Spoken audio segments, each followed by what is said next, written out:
The paper with nothing written in bold red letters sat on Marin's kitchen counter like an accusation. She couldn't stop staring at it, couldn't stop hearing her father's voice from beyond the grave. A business empire requires a man's leadership. Thea's voice cut through the silence as she slid a glass of wine across the counter. Stop torturing yourself. Your father was wrong. You know that, right? Marin didn't answer. Instead, her mind drifted back 10 years to the day she'd walked into Gareth's office with her acceptance letter to the Rhode Island School of Design. She'd been so excited, so ready to finally pursue her passion for art. He'd barely looked up from his computer. Art school? That's a hobby, not a career. I need you here at Holloway Industries. Cale's not ready yet. Cale's never been ready, Marin thought. Well, she'd spent the last decade pulling 80-hour weeks, restructuring departments, landing major contracts that grew the company from $5 million to $50 million. Cale had perfected the art of taking credit for other people's work. He'd show up late, leave early, charm clients over expensive lunches that Marin had prepared all the materials for. But Gareth had never seen it. Or maybe he had, and it simply hadn't mattered. Isla leaned forward on the couch. Remember when you closed the Morrison deal? That was the biggest contract in company history. Your dad threw a celebration dinner and spent the entire night talking about how Cale's instincts had made it possible. Cale wasn't even in the country when I pitched Morrison, Marin said. He was in Monaco, gambling away his trust fund. Exactly. Isla's voice became focused. Marin, something about that will doesn't sit right with me. Your father was harsh, but this? Complete disinheritance? That's extreme, even for him. Marin thought about the last time she'd seen her father alive, 3 weeks before his death. She'd brought him the quarterly reports showing irregular payments, vendor invoices that didn't match her records, payments to companies she'd never approved. Gareth had waved her away, irritably. Stop micromanaging, Marin. Cale handles vendor relations. Are you accusing your brother of something? I'm just saying the numbers don't add up, Dad. I think we should... Enough. You're too focused on details. This is why Cale will run this company someday. He sees the bigger picture. The memory stung worse now, knowing that someday had come with her complete erasure. The door opened softly. Liv appeared in the doorway, pale, thin in her black dress. She'd barely spoken since the funeral, moving through the house like a ghost. Girls, I should go. It's late. Mom, stay, Marin said. Please, I can't be alone right now. Liv's eyes filled with tears. For a moment, Marin thought she might say something, confess something. Instead, she just whispered, I'm so sorry, sweetheart. Footsteps retreating upstairs. The heavy silence. Thea and Isla exchanged a look across the room. There's more to this story, Thea said quietly. I can feel it. Marin picked up the paper again, her hands trembling. The word nothing blurred through tears. Then let's find out what it is. Because sometimes the truth is buried, and sometimes it's worth digging up. Marin's badge no longer worked at the executive entrance. She had to wait in the main lobby, like a visitor, while security called upstairs for clearance. 3 employees she'd hired personally walked past, eyes averted, unwilling to acknowledge her. The message was clear. Cale's regime had begun. The 10th floor conference room was packed. Marin stood against the back wall, watching Tale hold court from what had been her father's seat, at the head of the table. He wore one of Gareth's expensive suits. It hung slightly loose on his narrower frame, and he wore that same triumphant smirk from the lawyer's office. First order of business. Cale clicked to a presentation slide. Organizational restructuring. We've become bloated and overly cautious. Time to trim the fat. Marin's stomach dropped as she saw the names. Veronica Chen, Director of Sustainability, gone. Patricia Okoye, VP of Ethics and Compliance, gone. Rashida Patel, Head of Community Relations, gone. Every woman she'd fought to promote, every department she'd built to make Holloway Industries ethical and forward-thinking, systematically dismantled. We're also reversing several restrictive policies: the Supplier Diversity Initiative, the Carbon Neutrality Pledge, the Paid Family Leave Program. These feel-good projects don't generate revenue. We're here to make money, not win participation trophies. Brandon Webb, the CFO, shifted uncomfortably. Cale, those initiatives have actually improved our market position. We've won several awards. Cale laughed. Awards don't pay dividends, Brandon. Dad went soft in his final years. It's time to get back to basics. Cale's eyes found Marin against the wall. Ah, speaking of which, his smile widened. I want to publicly thank my sister Marin for all her administrative support over the years. The filing systems, the scheduling, the note-taking, really kept things organized. Marin's face flooded with heat. Around the room, people stared at their laptops, mortified witnesses to her humiliation. In fact, I'd like to offer you a position going forward. Junior analyst, reporting directly to crew here. Starting salary of $60,000. What do you say, sis? Want to stick around? $60,000. She'd been making $250 as Chief Operating Officer, a title she'd earned, not inherited. No. Sorry, what was that? I said no. You can take your junior position and...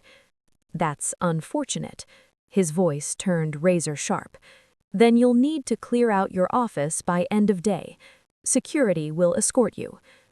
Marin walked out before the tears could come, before they could see her break. She made it to her car. An email from Sterling and Associates, Cale's lawyers. Attached, an eviction notice for the family mansion. 60 days to vacate. The house she'd grown up in, the home where her mother still lived, where every childhood memory resided. Cale was taking that, too. I need your help. I'm done being erased. Thea's apartment was small but organized, every surface covered with spreadsheets and financial documents. Marin had been sleeping on the couch for 3 days, surviving on coffee and righteous anger. It was the anger that kept her going, burning away the grief and self-doubt.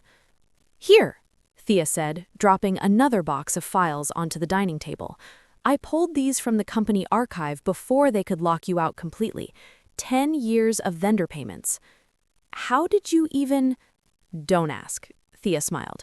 Let's just say I still have friends in accounting who think what Cale's doing is garbage. They worked in silence, Marin pulling invoices while Thea built spreadsheets, cross-referencing every payment against legitimate vendor registrations. Hours blurred together, pizza boxes accumulated, and slowly a pattern emerged. Marin, her voice was sharp. Look at this. She'd highlighted a series of payments to something called Apex Solutions LLC. $50,000 here, $75,000 there. Over 2 years, nearly $500,000. I've never heard of Apex Solutions. What do they supposedly provide? according to the invoices, consulting services, and strategic advising. But here's the thing. Apex Solutions was registered in Delaware 18 months ago. The business address is a UPS store. And the registered agent? She hurled the laptop around.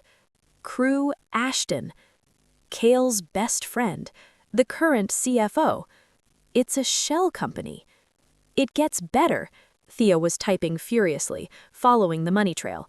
There's also Meridian Consulting, Summit Advisory, and Keystone Strategies, all registered by Crew, all billing Holloway Industries for vague services. Total over 3 years?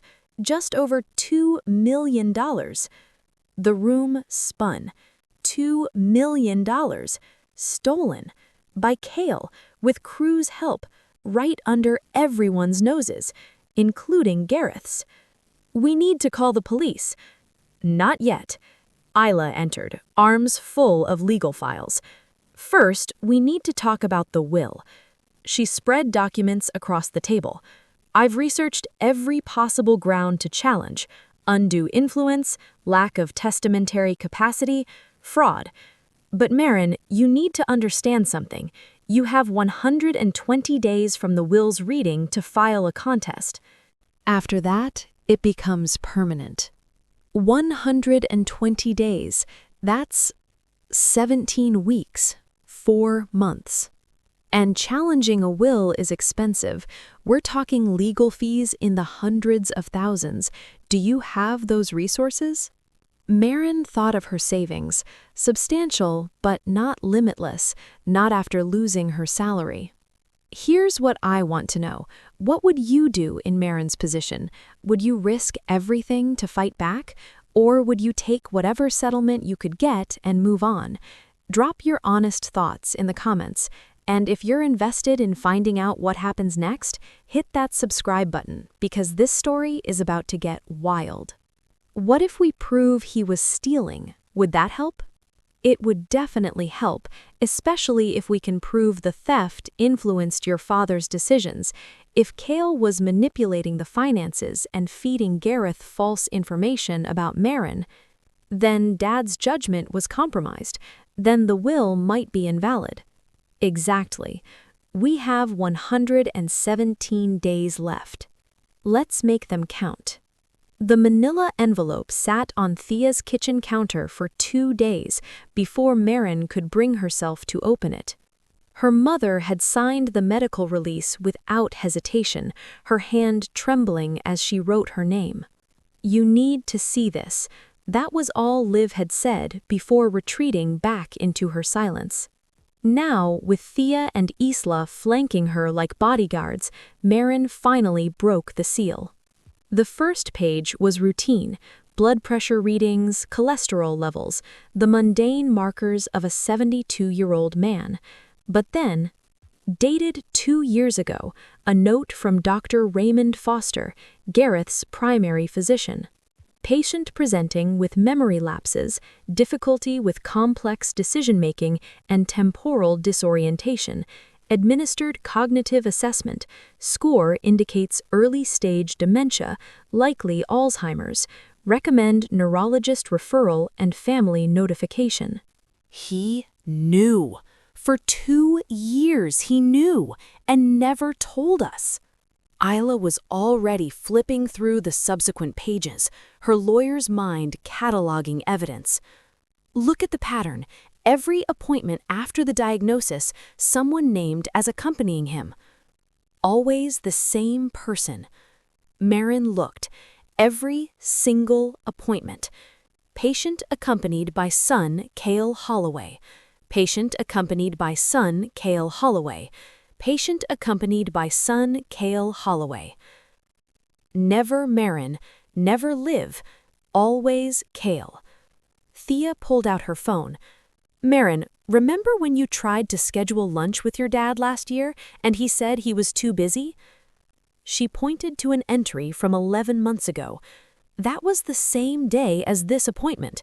Cale was deliberately keeping you away. The notes grew progressively darker. 6 months before Gareth's death. Patient showing increased confusion regarding business matters. Son reports patient has become suspicious of daughter's financial management. Recommend careful monitoring. Suspicious of me? I was the only one not stealing from him. 3 months out. Patient's cognitive decline accelerating. Displays paranoia, difficulty distinguishing past from present, highly susceptible to suggestion and influence. Son has taken over medication management. And then, the final entry, just 5 weeks before Gareth died. Deep concern regarding patient's capacity to make complex legal or financial decisions. Attempted to discuss with son, who became defensive and stated patient was having a good day. Patient unable to recall recent conversations or recognize staff members he's known for years. Strong recommendation for immediate neuropsych evaluation and consideration of power of attorney. Dr. Foster's handwriting grew urgent across the bottom. Follow-up. Son canceled next 3 appointments. Patient did not return to practice. Multiple calls unreturned. Marin's hands were shaking so hard she nearly dropped the papers. He isolated him. Cale isolated Dad, controlled his medications, and fed him lies while his mind was falling apart. This changes everything. Your father didn't have testamentary capacity when he signed that will. He couldn't have. These medical records prove he was severely impaired, paranoid, and under Cale's influence.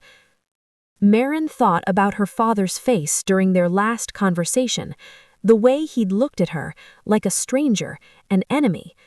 The cruel words about her micromanaging, her obsession with meaningless details.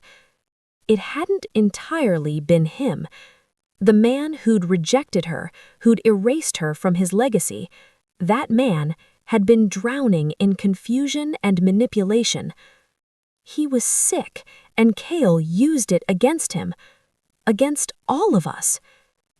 Because sometimes the cruelest betrayals come wrapped in caregiving, and sometimes the person you thought rejected you was just a prisoner in their own fading mind. Liv arrived at Thea's apartment carrying a weathered leather journal and a thermos of chamomile tea. She'd lost weight since the funeral, her elegant clothes hanging loose, but there was something different in her eyes, a clarity that hadn't been there before. I need to tell you what I saw. I should have spoken up months ago, years ago maybe, but I was afraid. She poured tea with steady hands. Marin noticed the journal was filled with dated entries, her mother's precise handwriting covering every page. I started keeping this about a year ago, when your father's behavior changed. March 15th. I heard Cale in your father's study. He was showing him financial reports, telling him you'd been making unauthorized donations to charities, bleeding the company dry for your pet projects. Your father was confused, kept asking to see the original documents. Cale said you'd hidden them. That's insane. Every donation went through the board. Dad approved them himself. I know, but he didn't remember. That was the first time I realized how bad it had gotten. He couldn't remember board meetings from the week before. She flipped through pages, each one documenting another incident. Cale telling Gareth that Marin had met with lawyers about declaring him incompetent. Cale mentioning nursing home brochures he'd found in Marin's desk, completely fabricated. Cale slowly, methodically poisoning their father's mind against his own daughter. June 23rd. I watched Cale give your father his evening medications, but I'd already given them to him that afternoon. When I tried to say something, Cale said I was confused, that I was getting forgetful. He did it right in front of me, made me doubt my own memory. Mom, why didn't you tell someone? Why didn't you tell me? Liv's hands trembled around her teacup. Because I had nothing, Marin. No bank account in my own name, no credit cards. Your father controlled everything. For 30 years, I was completely dependent on him. And after he got sick, Cale made it very clear, if I caused problems, if I contradicted him, I'd be left with nothing. He said your father was changing his will, and I could either stay quiet and be provided for, or speak up and end up on the street. Tears streamed down her face. I was a coward. I chose security over truth. Over you. Marin pulled her mother close. You were surviving. That's not the same thing as being a coward. But watching you fight, Liv continued, straightening, wiping her eyes. Seeing you refuse to disappear, refuse to be erased. It made me realize I've been disappearing my whole life, staying small, staying quiet, because that's what was expected. I have 30 years of observations. I know every manipulation, every lie Cale told. And I'm ready to testify, whatever it costs me. Mrs. Holloway, this journal, your testimony, this could be the key to everything. Then let's take my son down. Because redemption doesn't always mean forgiveness. Sometimes it means finding your voice after 30 years of silence. Sometimes it means choosing your daughter over your son. The first article appeared in the Society section of the Boston Herald. Headline: Holloway heiress contests father's final wishes. By that afternoon, Marin's phone was exploding with messages from people she'd considered friends. Really, Marin? Can't you just respect what your father wanted? This is so embarrassing for your family. Greed is such an ugly look. She stopped reading after the 20th one. The country club was worse. Marin had gone to meet Isla for lunch, only to find herself facing a wall of cold shoulders and pointed whispers. That's her. Can you believe? Waverly stopped her near the entrance, the woman whose daughter's wedding Marin had missed to close the Morrison deal. I always knew you were ambitious, dear, but this is really beyond the pale. Your poor father barely cold in his grave, and you're already fighting over money like some vulture? You don't understand the situation. Oh, I understand perfectly. A daughter who can't accept that her brother was chosen to lead the family business. It's unseemly. Perhaps if you'd spent less time playing executive and more time finding a husband, you wouldn't be in this position. Marin left without eating.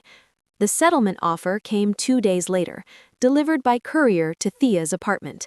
Sterling and Associates, on behalf of Cale Holloway, $100,000 and a comprehensive non-disclosure agreement. Marin would promise never to speak about the will, the company, or her father's estate, in exchange for her silence and her surrender. It's insulting. They're betting you'll take it just to make this stop. Tell them no. That's when Cale really went to work. The rumors started subtly. Marin heard them third-hand at first. Whispers that she'd always been difficult, emotionally unstable, had episodes in college. None of it was true, but the lies spread like poison through their social circles. Then came the Instagram post from Chelsea Morrison, daughter of their biggest client. A throwback photo from a charity gala, Marin laughing with Thea and Isla. Some people prioritize the wrong things. Family and tradition matter. Hashtag respect your elders. Hashtag know your place. The comments were vicious. Strangers dissecting Marin's life, her choices, her relationship with her friends. Someone had even dug up old photos from her brief college romance with another woman, weaponizing her sexuality. He's calling you mentally ill. Thea showed Marin her phone. An anonymous source close to the family had told a gossip blogger that Marin had been in therapy for years, that she'd always resented her brother's success, that she'd had a psychotic break after being passed over for CEO. Therapy isn't shameful. No, but he's making it sound like you're delusional, like this whole challenge is just you being irrational and vindictive. Isla's phone rang. She answered, listened, and her face went pale. That was my firm. The senior partners want to see me tomorrow morning. Someone sent them an anonymous complaint about my unprofessional relationship with you. Liv appeared in the kitchen doorway. He's trying to isolate you, cut you off from everyone who might help. It's exactly what he did to your father. Marin looked at the three women standing with her mother, finding her voice, her best friends, risking their reputations and careers. Let him try. I'm not backing down. Because sometimes your real family isn't the one you're born into. Sometimes it's the one that stands beside you when the world turns its back. And sometimes the fight isn't just about winning, it's about refusing to disappear. The atmosphere in the kitchen was tense, the annoyance of Cale's public attack still hanging in the air. The email came at 2 in the morning from an address Marin didn't recognize. Truthseeker 2024 at protonmail.com. The subject line read, "I can't do this anymore." She opened it on her phone, sitting up in the darkness of Thea's living room. Marin, it's Crew.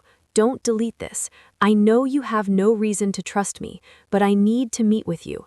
I have information about the embezzlement, about everything. I can't carry this anymore. Tomorrow, 6 a.m., Riverside Park, North Entrance. Come alone or don't come at all. I'm risking everything sending this.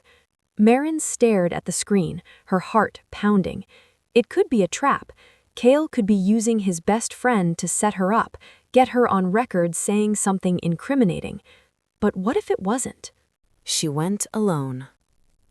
Crew was waiting on a bench overlooking the water, looking like he hadn't slept in days. His usual polished appearance had crumbled, wrinkled shirt, unshaven face, hands shaking around a coffee cup. I helped him steal from your father. $2.3 million over 3 years. The shell companies, the fake invoices, I set all of it up. Why are you telling me this? Because I watched what he did to you at that company meeting, the way he humiliated you, erased everything you built. And I realized he's going to keep doing this to everyone. He's already talking about liquidating the pension fund, selling off divisions. People are going to lose their jobs, their retirements. And I can't be part of this anymore. He pulled out a USB drive, pressing it into Marin's hand like a sacred object. Everything's on here. Bank statements, wire transfers, emails between Cale and me discussing how to hide the money. Recordings of conversations where he talks about manipulating your father. Recordings? Cale liked to brag when he was drunk. I started recording him about 6 months ago when I realized how far he was willing to go. I told myself I was keeping insurance, protection. Really, I think some part of me knew this was wrong and wanted evidence of it. Marin clutched the drive like a lifeline. He'll destroy you for this, you know that. He's going to destroy himself. I'm just speeding up the process. Your lawyer friend, Isla, tell her I want immunity, full cooperation in exchange for not being charged alongside Cale. I'll testify to everything, the embezzlement, how he isolated your father, the lies he told about you, all of it. Why should I believe you? You're his best friend. I was his best friend, until I watched him become his father. Your dad was brilliant once, Marin. Everyone forgets that, but he was also cruel and controlling. And Cale learned from the master.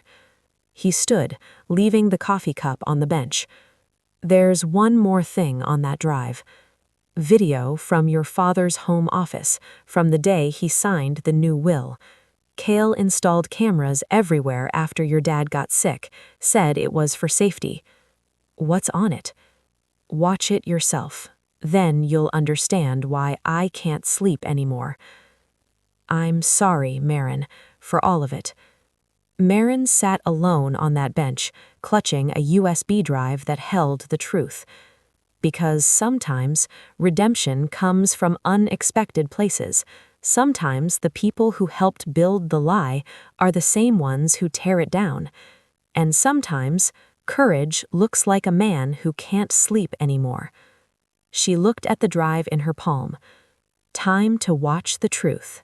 The courtroom was smaller than Marin had imagined, but the weight of it pressed down on her like a physical force. Judge Helena Vance presided from the bench, her silver hair pulled back severely, her expression revealing nothing. Behind Cale sat a fortress of lawyers from Sterling and Associates, led by Malcolm Pierce, notorious for never losing an estate case. Your Honor, this is a simple matter of a daughter's wounded pride. Gareth Holloway was a titan of industry, a man of exceptional mental acuity who made a clear, rational decision about his legacy. Miss Holloway simply cannot accept that her father found her brother more capable. He clicked a remote, and the screen filled with Gareth's face. The video was dated 6 months before his death.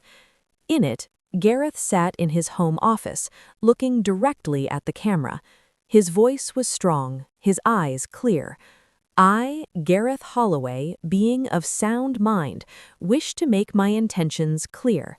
My son, Cale, has demonstrated the vision and strength necessary to lead Holloway Industries.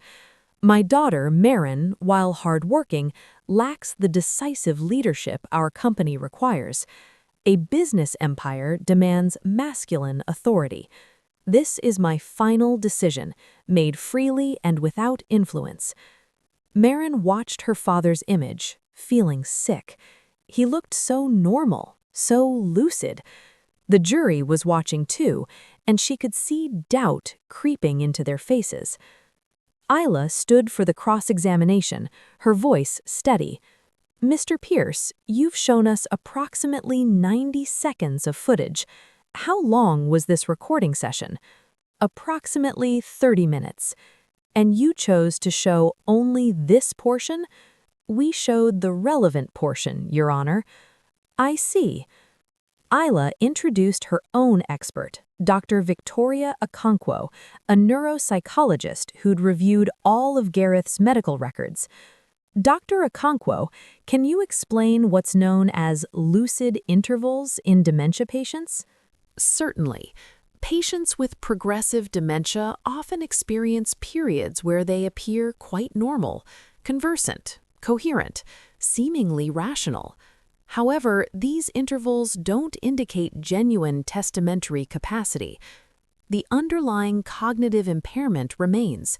They may remember certain scripts or phrases, but lack the ability to truly understand complex decisions or resist influence. In your professional opinion, did Gareth Holloway have capacity when he signed his will? No. His medical records show severe cognitive decline, paranoia, and susceptibility to manipulation. A good day doesn't equal legal capacity. The testimony continued for days. Dr. Raymond Foster took the stand, describing Cale's suspicious behavior, the canceled appointments, the refusal to allow independent evaluation, the isolation of his patient. Former assistants testified about Cale's screening visitors and calls. Brandon Webb, the former CFO, described how Cale had gradually taken over all communication with Gareth. Then came the financial experts. Thea presented the embezzlement evidence with clinical precision. $2.3 million, funneled through shell companies, inflated invoices, fraudulent payments. Every document meticulously cataloged, every transaction traced back to Cale's accounts. Pierce fought back hard, suggesting the irregularities were bookkeeping errors, that Gareth had approved these payments, that Marin was manufacturing a conspiracy to justify her greed. But when Crew Ashton took the stand, the entire courtroom went silent. Cale's best friend, the man who'd helped execute the scheme, now sitting in the witness box with immunity and devastating testimony. How long had Cale been planning to disinherit his sister? At least 3 years. He told me once, drunk, that he just needed to wait for the old man to lose his mind. The jury's faces changed, Pierce's confidence cracked, and Cale sat rigid, his smirk finally gone. Because sometimes the truth comes from the last person you'd expect, and sometimes the walls start crumbling one testimony at a time. When Liv Holloway took the stand, the courtroom collectively held its breath. She wore a simple navy dress, her wedding rings conspicuously absent from her left hand. For 30 years, she'd been invisible in her own marriage. Not anymore. "Mrs. Holloway, how long were you married to Gareth?" 32 years. I met him when I was 23. He was brilliant, charismatic, and incredibly controlling. I just didn't see that last part until it was too late. She spoke clearly, without hesitation, describing a marriage where every decision, what she wore, who she saw, how she spent her days, required his approval, where she had no bank account, no credit cards, no financial autonomy whatsoever. "When did you first notice your husband's cognitive decline?" "About 2 years ago. He'd forget conversations we'd had hours earlier. He'd accuse me of things that never happened, moving his papers, hiding his keys. But Cale convinced me I was imagining it, said I was being dramatic." Liv's testimony grew more powerful as she described Cale's systematic isolation of Gareth, the canceled doctor's appointments, the intercepted phone calls, the lies, so many lies, about Marin embezzling, planning to institutionalize him, betraying the family. "I documented everything in my journal, every manipulation, every falsehood. And I said nothing, because I was afraid of losing the only security I'd ever known, afraid of ending up with nothing." She looked directly at Cale, who sat rigid beside his lawyers. "I chose silence over my daughter. I chose survival over truth. And I will regret that for the rest of my life. But I'm done being silent now." The video evidence from Crew's USB drive played next, the raw footage of Gareth signing the will. What Pierce had edited out was devastating. Gareth, confused, asking the same questions repeatedly. Cale patiently redirecting him, feeding him lines. "Dad, remember what we talked about? About Marin and the money she's been wasting, about needing strong leadership." When Judge Vance delivered her ruling 2 days later, her voice was granite. "The evidence overwhelmingly demonstrates that Gareth Holloway lacked testamentary capacity and was subject to undue influence by his son. The will dated March 2024 is hereby declared invalid. The previous will, distributing the estate equally, is reinstated. Furthermore, I'm referring evidence of fraud and embezzlement to the District Attorney's Office." Cale's face drained of color as bailiffs approached, the golden child finally facing consequences. 6 months later, Marin sat in her office now, earned, not inherited. The wall where Gareth's portrait had dominated was bare, painted a soft cream. Through the window, Boston's skyline glittered in the afternoon sun. Liv entered carrying 2 cappuccinos, looking vibrant in a burgundy suit. Her consulting firm, Holloway and Associates, was thriving, helping women navigate financial independence after divorce or widowhood.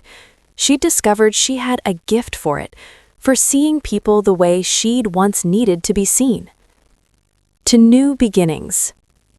Marin touched her cup to her mother's, smiling at the bare wall. You know, I thought I'd put up new art, but I kind of like it empty.